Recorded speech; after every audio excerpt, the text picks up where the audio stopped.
যাবেন? বাজার যাই কে ডেলি ডেলি যায় আমার গাছ তুলবার দিয়েছে আপনি বাজারে যান। আপনারা কয়দিন কইছি যে গরু পালন লাগবো না, গরু পালবেন আবার আমার দিয়ে গাছ তুলাবেন আর আপনি খালি বাজার দিয়ে ঘুরবেন, তা আমি পারুম না।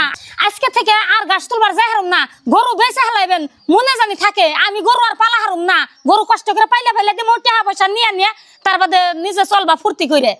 এই তুই আজকে বউরে পাঠিয়েছিলি গাছ তোলবার নিকে না? হ গেছাল তোর কদিন কমরে যে তুই ফোরটান্টের মতো ঘুরবি না আর বউরে ঘাস কাটাবি না। এই বই ওই পাড়া থেকে ওই পাড়া যায় ঘাস কাটবার নিকে, মানুষে কয় কি কয় সুলতানের ভাই বউ না হে ঘাস কাটবার নিকে। ইগনাং পেটিছে লাগে না? বাজার ঘাটে জেনে যাই হেনে এই কথা কোনো শোনো নাকি আমরা এখানে সহ্য হয় না।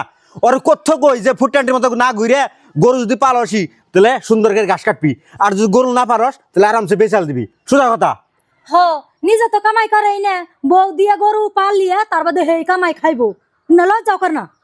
ও বো ফুলমালা যদি ঘাস কাটলে তোমাকে শরমই করে, তা কালকে গরু বেচালাম নি, তোমরা কামাই করে খাও নি আঙ্গো।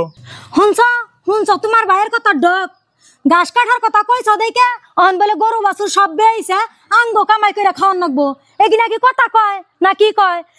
তুই চুপ থাক, কালকে আমি যে কামে যাবো সেই কামে যে অন্য যাবি, তারপরে বুঝুমনি।